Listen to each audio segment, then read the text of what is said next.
Parents మెచ్చిన university Sankalchand Patel university Gujarat. And Pokiri విషయానికి వస్తే పోకిరి గురించి ఒక 2-3 ప్రశ్నలు ఉన్నాయి సార్. నా మొదటి ప్రశ్న ఏంటంటే, క్లైమాక్స్లో నాజర్ గారు తన కొడుకు ఎవరో రివీల్ చేసి చెప్తారనమాట. ఆడియన్స్కి మనం ఫేస్ చూపించేస్తాం. మహేష్ బాబు గారిని గ్రౌండ్లో ఆ హెలికాప్టర్ షాట్ అక్కడ రివీల్ చేసేస్తాం. ప్రకాష్ రాజుకి తెలియదు, ఎందుకంటే మనకు ఆడియన్కి చూపించాడు కాబట్టి. తర్వాత మళ్ళీ కారు దిగి పరిగెత్తేటప్పుడు కూడా మనం ఫస్ట్ అంతకుముందు షాట్లోనే మహేష్ బాబు పోలీస్ అని చూసుంటాము. పరిగెత్తేటప్పుడు కూడా అదే ఎమోషన్ క్యారీ అయింది. సో మీరు ఎడిటింగ్ చేసేటప్పుడు మీకు ఎలాంటి ఎమోషన్ క్యారీ అయింది ఆ క్లైమాక్స్కి? పోకరి మేము డే 1 పెద్ద హిట్ అవుతుంది అనుకున్నాం సార్. డే 1 పెద్ద హిట్ అవుద్ది అనుకున్నాం. పోకరికి ఏంటంటే రిలీజ్ తర్వాత ఆ బెగ్గర్ కామెడీ తీసేద్దామని రిలీజ్కి ముందు ప్రొజెక్షన్లు వేసినప్పుడు, ప్రివ్యూలు వేసినప్పుడు సినిమా అంతా బాగుంది, బ్రహ్మానందం గారు బెగ్గర్ కామెడీ అడ్డుతుంది సినిమాకి అని పెద్ద డిస్కషన్ పెట్టారు. తీసేద్దామని ఆలీ బెగ్గర్ కామెడీ తీసేద్దాం. అవునవును. దానికి నేను స్ట్రాంగ్గా అబ్జెక్ట్ చేశాడు డైరెక్టర్ గారికి. పూజ అన్నారు ఫోన్ చేసి, సార్ తీసేద్దాం అంటున్నారు వెంకటేష్, తీసేద్దామా అని. లేదు సార్ ఉంచండి సార్, మరీ లేకపోతే మరీ హెవీ ఫీలింగ్ వస్తుంది, కామెడీ టోన్ డౌన్ చేస్తుంది సినిమా అని. కాబట్టి అది ఉంచండి అని చెప్పి ఉంచాం. అంతేగాని పోకిరికి పెద్ద మాకేమీ డిస్కషన్సే అవ్వలేదండి సార్. డే 1 నుంచి సూపర్ హిట్ అనుకున్నాం మేము సినిమా. ఎందుకు సార్ పోకిరి మాత్రమే ఎందుకు అంత స్పెషల్ మీ దృష్టిలో?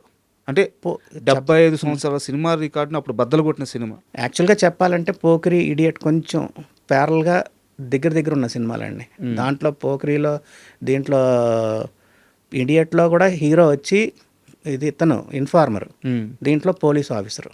కొంచెం క్యారెక్టరైజేషన్ అలాగే రెండు సినిమా కటింగ్ ప్యాటర్న్లు రెండు సినిమాకి ఒకలా ఉంటాయి. ఇడియట్ టు పోకిరి, అమ్మా నాన్న తమిళ మిగతా సినిమాలు వేరేగా ఉంటాయి. హీరో తెలిసి చేస్తూ ఉంటాడు. అందుకు మేము ఎలా కట్ చేసామంటే, ఎవరైనా క్వశ్చన్ వేయక ముందే ఆన్సర్ వస్తూ ఉంటుంది హీరో దగ్గర నుంచి. ఆ టైమింగ్ పెట్టాం మేము. ఇడియట్లో కూడా అలాగే ఉంటుంది, పోకిరికి కూడా అలాగే ఉంటుంది. ఫస్ట్ నార్మల్గా ఎడిట్ చేసేసాం. హీరో ఏంటంటే తెలిసి చేస్తున్నాడు సినిమాలో. సార్ అతను ఇలా అడిగితే ఇలా మాట్లాడడానికి ప్రిపేర్ అయి ఉంటాడు అన్నిటికీ. తెలిసి చేస్తున్నాడు కాబట్టి ఎక్కడ ల్యాగ్ ఉండదు. హీరో క్వశ్చన్ వేయక ముందు ఆన్సర్ వస్తుంటుంది. ఓకే, ఆ ఫాస్ట్నెస్ అక్కడ నుంచి తీసుకున్నాం. నువ్వు నాకు నచ్చావంటే నాకు కూడా అంటాడు అక్కడ హీరో. గ్యాప్ ఇడు, అది ఇంకా అతనికి కాలేటట్టు ఉంటుంది. ఆ టైమింగ్ పట్టుకున్నాం మేము పోకిరికి కానీ ఇడియట్కి కానీ అలా. Super sir.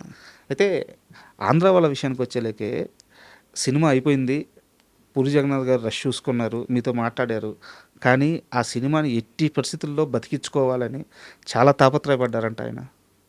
ఏం లేదండి, మా ఆంధ్ర వాళ్ళ నాకు పర్సనల్గా నచ్చలేదు. నేను చెప్పాను ఆయనకి, అండర్ ప్రొడక్షన్లోనే చెప్పా, నాకు నచ్చలేదు అంటే ఎందుకు అని అన్నాడు. యంగ్ క్యారెక్టర్ బాగుంది సార్, ఆ ఓల్డ్ క్యారెక్టర్ చాలా చిన్న అబ్బాయిలా ఉన్నాడండి ఎన్టీఆర్.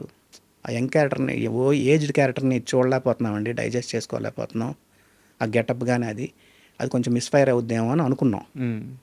దానివల్ల ఆడిందా దానివల్ల ఆడలేదా నాకు తెలియదు కానీ, బట్ మేమైతే అంత ఆయన సినిమాల్లో గ్రేట్ ఫిల్మ్ కాదనేది నా పర్సనల్ ఒపీనియన్. అది చెప్పాం, ఫ్రాంక్గా చెప్పాం. అలా ఇవన్నీ చెప్తామండి. ఆయన ఏం పాజిటివ్గా తీసుకున్నారు. ఎక్కడ అయ్యో ఇలాగన్నాడు వెంకటేష్ అని ఎప్పుడు ఆయన ఏం ఫీల్ అవ్వలేదు. సార్ ఇండస్ట్రీలో మీ దాకా వచ్చిందో లేదో నాకు తెలియదు, కానీ నా దాకా వచ్చింది కాబట్టి అడుగుతున్నాను. నేను తప్పు అయితే కరెక్ట్ చేసుకుంటాను. పూరి జగన్నాథ్ గారితో మీకు గ్యాప్ రావడానికి కారణం ఫైనాన్షియల్ ఇష్యూ సార్? అంటే చెప్పకూడదు, ఒక అంతకు అదే కారణం. అదేనా? అంటే ఫస్ట్ ఫిల్మ్ నుంచి అదే పేమెంట్ ఇస్తున్నారు. పోకిరికి సార్ అదే పేమెంట్ ఇస్తే ఎలాగంటే కొంచెం పెంచండి, అన్నీ ఆయన ఓన్ ప్రొడక్షన్ అనమాట. బయట చిన్న సినిమాలకి నేను ఎక్కువ తీసుకుంటున్నాను, పెద్ద సినిమాకి కూడా నేను దానికంటే తక్కువ తీసుకుంటే బాగుండదని అడిగాం. ఆయన హర్ట్ అయ్యాడు అన్నట్టు అన్నారండి. అది నాకు కరెక్ట్గా తెలియదు, నేను అనుకోవడం ఇది అలా. అంటే కొంతమంది టీం మారాం పోకిరి దేశముద్ర తర్వాత. అవును, ఫైనాన్షియల్ మ్యాటర్ అంటే అంతే అయ్యి ఉండొచ్చు, నాకు అదే అయ్యి ఉండొచ్చు నాకు తెలుసు. సో ఇది జస్ట్ కనుక్కోవడానికి. నాకు ఇప్పుడు ఈ రోజుకి ఆయన ఎక్కడైనా చూస్తే మాట్లాడతారు. ఏ డైరెక్టర్ అయినా మాతోటి బాగానే ఉంటారు. వాళ్ళు సినిమా ఇస్తేనే మంచి, సినిమా ఇవ్వకపోతే మంచి అనేం కాదు సార్. అయితే మీరు పోకిరి సినిమాకి ఎడిటర్ కాబట్టి ఈ మధ్యకాలంలో పూరి జగన్నాథ్ గారు మాట్లాడుతూ పోకిరిలాగా లేదు అంటున్నారు. పోకిరిలో ఏముందని చెప్పి నేను 2 సార్లు సినిమా చేసుకొని చూశాను, నాకేం కొత్తగా అనిపించలేదు, నేను తీసే సినిమాలు బాగానే తీస్తున్నాను, ఎందుకు ఆడట్లేదో తెలియట్లేదు అని ఒక స్టేట్మెంట్ ఇచ్చారు ఆయన. అంటే అసలు పూరి జగన్నాథ్ గారి టచ్ కానీ ఆ మేకింగ్ కానీ ఎక్కడో ఆ స్పార్క్ మిస్ అవ్వడానికి కారణం ఏంటి? మీరు ఎడిటర్గా ఇంత ట్రావెల్ అన్నారు కాబట్టి మీరేం అబ్జర్వ్ చేశారు? పూరి జగన్నాథ్ ఇది ఆల్రెడీ నేను చెప్పానండి మిగతా ఇంటర్వ్యూలో. పూరి గారి దగ్గర ఏంటంటే ఆయన ఏటీఎంకి వస్తే కూర్చుంటే ఆయన కథ తెలిసి ట్రిమ్ చేస్తుంటాడు సినిమాని. ఇది అక్కర్లేదు తీసేయండి అంటుంటాడు. ఆయనకి తెలుసు కాబట్టి. మిగతా డైరెక్టర్లకి ఈయనకి తేడా ఏంటంటే అదే, మిగతా వాళ్ళందరూ ఉంచమంటారు, ఈయన సినిమా చూస్తున్నప్పుడు ఇది అక్కర్లేదు తీసేయండి అంటూ ఉంటాడు. ఆయన్ని లేదు సార్ ఇది సినిమా ఆడిటోరియంకి అర్థం అవ్వదండి, మీరు కథ తెలిసి మీరు ట్రిమ్ చేస్తున్నారు అని ఆయన ఆపాలి. అది మరి నాకు తెలిసి ఒకవేళ వీళ్ళు ఆపట్లేదేమో అని నా ఫీలింగ్. కొత్త ఎడిటర్లు అంటే మేబీ నేను చెప్పడం తప్పు అవ్వచ్చు, ఓకే, నాకు తెలియకంటే మాట్లాడకూడదు. నేనైతే హోల్డ్ చేసేవాడిని, సార్ భలేవారు మీరు కథ తెలిసి ట్రిమ్ చేస్తున్నారండి బాబు, ఆడిటోరియంకి అర్థం ఇది ఉంచండి అని చెప్పేవాడిని. ఇప్పుడు పోకిరిలో కామెడీ ట్రాక్ వద్దన్నారు, అలాగనమాట. అలాగ మిగతా సినిమాలకు కూడా మేము ట్రిమ్మింగ్లో ఆయన టూ ఫాస్ట్ ట్రిమ్మింగ్. ఆయన ఇది అక్కర్లేదండి తీసేయండి అంటూ ఉంటాడు. ఆయన్ని హోల్డ్ చేయాలి, సార్ ఇది కథగా అర్థం అవ్వదండి ఉంచండి అని. అలాంటివి ఆయన దగ్గర కొంచెం అది మైనస్ అని నా పర్సనల్ ఫీల్ అండి.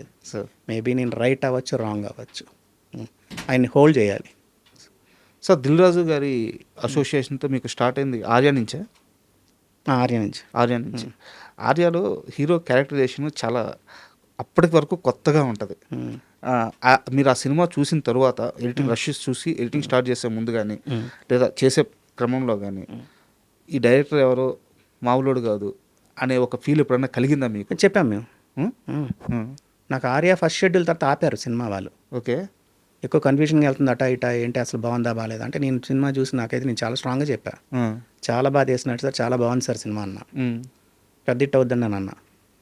అవి ఉంటాయండి. ఆయన దిల్ రాజు గారిది ఆయన కూడా సురేష్ బాబు వల్ల చాలా ఓపెన్గా తీసుకుంటారు. ఆయన పన్నీ వాసు చాలా ఓపెన్గా తీసుకుంటారు. మనం ఏం చెప్పినా హర్ట్ అవ్వరు, నవ్వుతారు, ఎందుకు అని అంటారు, కూర్చోబెడతారు, మాట్లాడతారు, డిస్కస్ చేస్తారు, అవి ఉంటాయి. ఆర్యాకి మేము డే వన్నే అన్నాం, సినిమా చూసిన తర్వాత చాలా బాగా అనిపించింది నాకు, చాలా మోడర్న్గా అనిపించింది. కాబట్టి మేము చాలా స్ట్రాంగ్గా బిలీవ్ చేసాం ఆ సినిమా ఆడద్దని. సూపర్. అయితే నాకు ఇంకో డౌట్ వచ్చేసి మన భద్రా సినిమా గురించి సార్. ఒక పరిపూర్ణమైన స్క్రిప్ట్ అనిపిస్తుంది నాకు భద్రా సినిమా చూస్తే. ఆ లవ్ స్టోరీ కానీ, ఆ యాక్షన్ కానీ, ఆ హీరో క్యారెక్టరేషన్ కానీ, బోయపాటి లాంటి ఒక కొత్త దర్శకుడు మీ దగ్గరికి వచ్చి ఆ కథ చెప్పి లేదా ఆ సినిమా తీసి మీకు ఇచ్చినప్పుడు ఆ సెన్సిబిలిటీ గురించి, అంటే అంత సెన్సిబిలిటీ నేను బోయపాటి గారిలో మాస్ చూశాను కానీ భద్రా కాస్త పక్కకు ఉంటుంది ఆయన సినిమాల్లో. భద్రా సినిమాతో మీ ఎక్స్పీరియన్స్ చెప్తారా? బాగానే, మాకేమి మేము సరదాగానే చేసామండి ఆ సినిమా. కొన్ని సీన్లు, ఇంపార్టెంట్ సీన్లు కొన్ని కావాలనుకున్నారు, అది మేము అక్కర్లేదని మేము డిస్కస్ చేసి తీసేసాం క్లైమాక్స్లో. ఓకే, హీరో వచ్చి వార్నింగ్ ఇచ్చే సీన్ ఉంటుంది విలన్కి, అది ఇక్కడే వార్నింగ్ ఇచ్చేస్తే క్లైమాక్స్ పండదని చెప్పి తీసేసాం. అలాంటివన్నీ వింటారు. ఎందుకు మేము ప్రాపర్గా మేము చెప్పిన దానికి ప్రాపర్గా రీజన్ ఇవ్వాలి. ఆ రీజన్ ఇవ్వకపోతే మేము ఊరికనే బాగాలేదని చెప్పకూడదు కదా.